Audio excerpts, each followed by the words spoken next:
Bom dia, adoradores com excelência do nosso Senhor e Salvador Jesus Cristo. Começamos a refletir e meditar no texto de Ezequiel capítulo 16, pedindo ao Senhor uma palavra para compartilhar com a igreja, com o povo de Deus. Depois de orar um pouco, tem a confirmação de que deveria compartilhar esta palavra para você que está passando luta, para você que não tem resposta, que se pergunta, uma pergunta óbvia, num século e num mundo tão religioso que vivemos, onde as pessoas parecem confusas, sem saber até por que frequentam o templo, às vezes se acomoda na religiosidade e acabam que se dando por satisfeita com a vida espiritual que estão levando. Mas enfim, muita gente neste momento se pergunta por que veio ao mundo, qual é o seu chamado, se estão certos ou se estão errados, o que estão deixando a desejar, o que devem parar de fazer, o que devem recomeçar a fazer que já fizeram lá atrás, enfim. E esta palavra de Ezequiel no capítulo 16 fala de quando Deus está revelando a vida do povo seu, o povo que ele chama pelo seu nome. E esse capítulo fala da realidade de um povo que desconhece a sua verdadeira identidade diante de Deus. Porque muitas das vezes nós reconhecemos uma identidade segundo a nossa própria visão. E estava acontecendo isso, e o profeta é chamado para fazer conhecer a Jerusalém as suas abominações. E assim como foi em Apocalipse capítulo 3:17, a igreja de Laodiceia.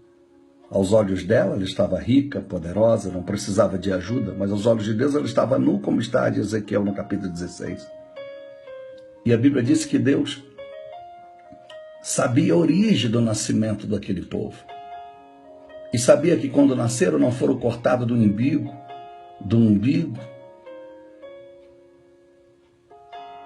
A Bíblia disse que o Senhor, passando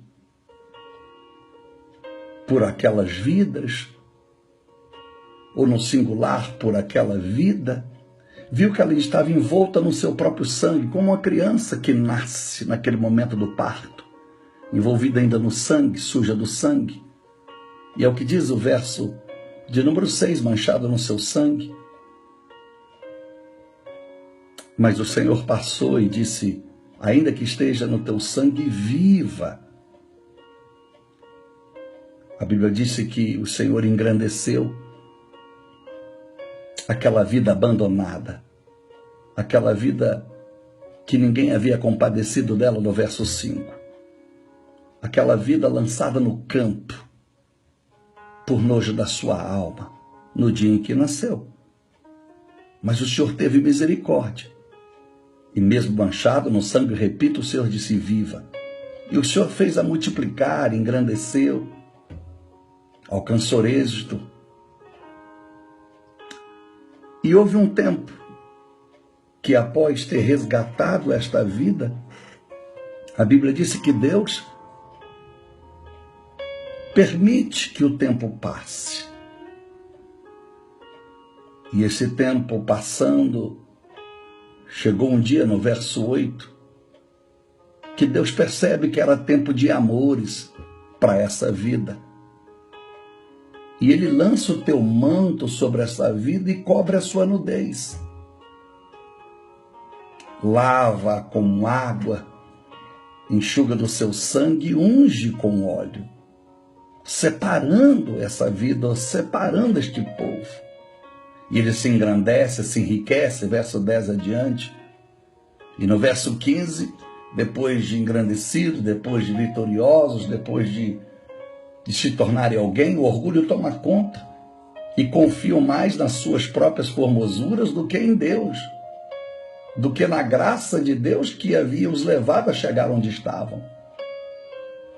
E aí, quando toma as suas vidas da forma que desejaram, se prostituem. E a palavra prostituição não é no âmbito carnal, é a prostituição espiritual. É quando servimos a Deus por interesse. É como servimos uma religião porque nós precisamos alcançar algo. E o verso 27 diz que então Deus nos entrega a vontade dos inimigos.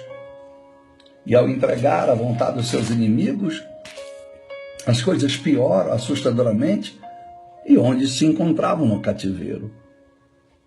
No verso 43, o Senhor disse: tu não lembrastes de mim na tua mocidade. Qual a mãe, tal é a sua filha. Ele está indignado, mas ele promete uma restauração no verso 62. Ele promete restabelecer um novo concerto, uma aliança, para que saiba que ele é Deus. E resumindo esse texto, diz a Bíblia que nós somos pecadores, fomos destituídos de Deus por causa dos nossos delitos. E só a misericórdia de Deus para nos fazer estar de pé e acreditar que iremos alcançar algo nos céus. Deus, resumindo o texto dessa história, Deus sabe quem nós somos. Como diz o verso 3 do capítulo 16, Deus conhece a nossa origem quando nascemos e que não fomos poupados por desconhecimento dos nossos pais, que às vezes induzidos pela religião, achando que estavam fazendo melhor, nós estávamos jogados, lançados no campo, como diz o texto, lançados no mundo. O umbigo, nós não fomos cortados no umbigo. Havia uma ligação, a maldição hereditária, como está em Deuteronômio 5, que Deus vai até a 4ª geração amaldiçoa. Ainda estava suja do nosso sangue, é o sangue do nosso próprio pecado. Mas o Senhor nos lavou com água, e mesmo em pecado ele disse: viva. Porém, a Bíblia disse que, passando por nós, houve um tempo que ele viu que era tempo de amores. Aquele tempo em que nós estamos dispostos, a nossa vaidade quer nos levar a tantos sentimentos, a tantos desejos da vida. Quando o diabo vê que o potencial que temos para ele nos usar. Aí o Senhor, a Bíblia diz que o Senhor passou por nós e cobriu a nossa nudez. Deus sabe quem nós somos, não podemos enganá-lo. Ele sabe quem nós somos, mas lançou o seu manto de misericórdia, cobrindo quem nós verdadeiramente somos, pó e pecador, mas pela graça, salvo e remido pelo sangue do Cordeiro. Só Deus para nos abençoar e nos guardar. E a Bíblia diz que ele nos enxugou e nos ungiu com óleo. Porém, houve tempos que nós também, como no texto, engrandecemos, achamos que não dependemos de Deus. Usamos a igreja, usamos a Bíblia, usamos a religião para usar a Deus. E chegamos a certo ponto, como no verso 15, que passamos a confiar em nós mesmos e nos corrompemos por causa do nosso ego, o orgulho. E Deus nos entrega nas mãos dos inimigos, como está no verso 27. E esses inimigos nos aborrecem, não têm dó, são cruéis conosco. A Bíblia diz que, no verso 43, que porque não lembraste na sua mocidade. Às vezes entregamos a nossa vida a Deus quando estamos no nosso pior. Não temos mais nada para oferecer. Entrega a sua vida a Deus, a sua fé, não a religiosidade, mas a convicção de que Deus é real, que o inferno existe e o céu também. Verso 44, qual a mãe, tal é a sua filha. Não sejamos como a igreja meretriz, a Israel, porque nós somos a filha dela, mas queremos ser uma filha lavada e remida pelo sangue de Jesus, após o Pentecoste. Eu não sei como tu estás, mas há uma promessa no verso 62. Eu vou restabelecer o concerto contigo. Quero te abençoar neste momento. Receba essa palavra, toma posse, reflita e Deus seja contigo. No amor de Cristo, na unção do Espírito Santo. Vou fazer esta oração por sua vida, por nossa vida. Espero que todos vós tenham entendido o texto E resumindo o texto que lemos, Deus fala do nosso nascimento. Deus sabe de onde você veio e de onde eu vim. Nós estávamos destinados à destruição total por causa de Romanos 3, 23. Porque todos pecaram e destituídos estávamos da glória de Jesus, mas por causa dele fomos resgatados. É o que diz o texto, nas entrelinhas da revelação do Espírito Santo. O nosso umbigo não havia sido cortado, maldições que você não sabe, de antepassados antigos, bisavós, avós, tataravós, enfim. Você não sabia. O diabo queria destruir a sua vida, a nossa vida. Nós estávamos ligados a uma maldição passada. E o Senhor diz o texto que viu a gente, eu repito, envolvido no nosso próprio sangue. A culpa da cruz do Calvário é nossa. Não é só os judeus que lá estavam, é nossa. Envoltas no nosso sangue. E tiveram nojo de nós. Ninguém nos acolheria, nem um homem e nem anjos. Satanás teve nojo e ódio, mas o Senhor passou por nós. E manchado no sangue, ele disse, vive. E eu quero que esta oração faça renascer em você, mesmo diante da culpa própria que tínhamos, uma nova oportunidade. Oh, Espírito Santo de Deus. Aleluia. Estavam julgados neste campo destinado à ruína. Crescemos. E nos tempos de amores, quando nós nos iludimos com tantas coisas, quem sabe você que me ouve agora está iludido com tantas coisas. E Deus, no momento em que Ele vê que estamos destinados a ir na sedução do mal, mesmo inconsciente, Ele vem e lança o teu manto, como diz o verso 8, e cobre a nudez,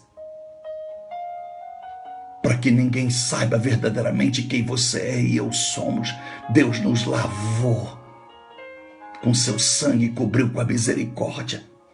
Nós aparentamos ser tão bons, mas na verdade somos tão miseráveis. Ele nos lavou com água, com a tua palavra, enxugou-nos com sangue e ungiu com essa unção do Espírito Santo. Crescemos, nos tornamos orgulhosos, cometemos erros.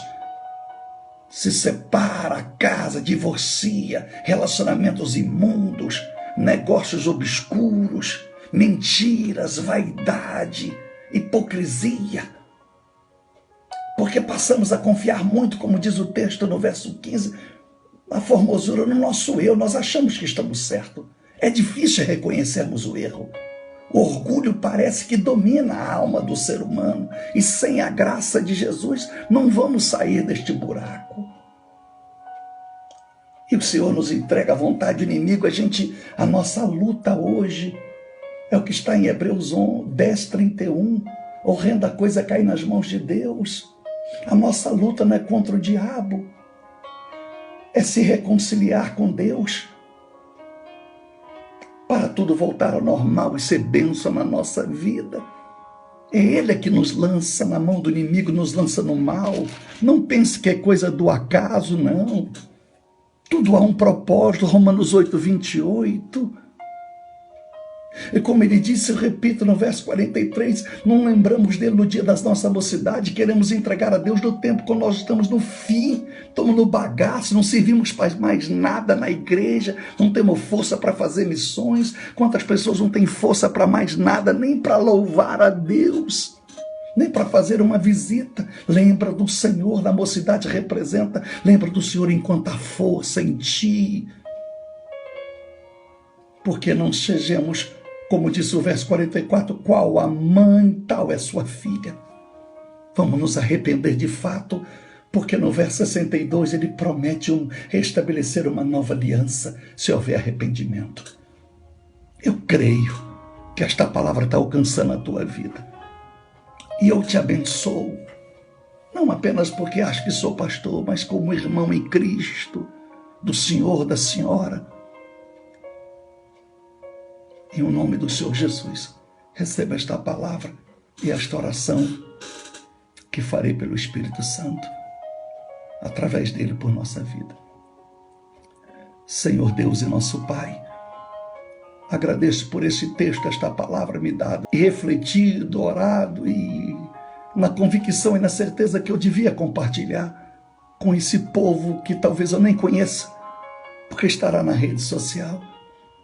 Abençoe, meu Deus, essa alma, essas senhoras e senhor, esse descasado, esse desempregado, esse pecador, esse que reconhece as suas falhas, esse doente, esse enfermo da alma e também, quem sabe, no corpo físico, desacreditado de tudo. Em nome do Senhor Jesus, cubra a nudez de cada um de nós, lança o teu manto de misericórdia. Por favor, meu Senhor, unja-nos com o óleo da unção, nos guardando do mal. Arrependemos se perdemos muito tempo na mocidade. Ajuda aquele que ouve essa oração, restabeleça a força para te servir com o melhor da sua vida. Que este seja o tempo, esta seja a pessoa, e aonde quer que ela esteja, seja o lugar que o Senhor quer abençoar. Aleluia! Restabeleça uma aliança com aqueles que agora se arrependem daquilo que fez consciente ou inconsciente contra o Senhor. Queremos viver as promessas, meu Deus. Queremos viver o que a Bíblia descreve para aquele que te teme, que te ama. Queremos viver Provérbios 28:20. Todo fiel será acumulado de bênçãos. Meu Deus, quem sabe as pessoas tanto nos elogiam, nos traz lisonja que achamos que somos tão bons e somos miserável nu, como diz o verso 8. Cobre a nossa nudez, para não decepcionarmos a quem confia tanto em nós, quem nos ama tanto. Cobre a nudez. Lava-nos do pecado, Jesus Cristo. Tenha misericórdia da igreja do século 21. Tire o nosso orgulho, tudo aquilo que nos fez confiar na nossa formosura, acharmos que estamos certo, que o nosso projeto era o melhor. Livra-nos do ódio do inimigo espiritual, porque a nossa luta não é contra a carne e sangue, como diz Efésios 6:12, é contra os espíritos, as potestades e principados, as regiões celestes. Em o nome do Senhor Jesus, Pai, corta a ligação com o umbigo hereditário, o umbigo da religião, da maldade, da malignidade, da concupiscência da carne. Em o nome do Senhor Jesus Cristo. E se cumpra Hebreus 13, verso 4, que o nosso leito, assim como o exemplo que é de um casal, o nosso leito não tenha mácula, seja santo. Quando formos repousar, a nossa consciência esteja limpa, tranquila, de que estamos de bem com o Senhor. E ao acordarmos, nosso leito continue santo. O nosso coração, leito de descanso do Senhor, esteja sem mácula. Em o nome de Jesus Cristo é que eu abençoo, não só a eles, mas também a minha própria vida, porque eu preciso da unção, da graça, porque eu não sou nada. Em o nome do Senhor Jesus Cristo, muito obrigado. Obrigado, Senhor, ó Santíssima Trindade. Um beijo no teu coração, meu amado, minha amada, que Deus vos abençoe. Até mais, querendo Deus. A paz de Cristo.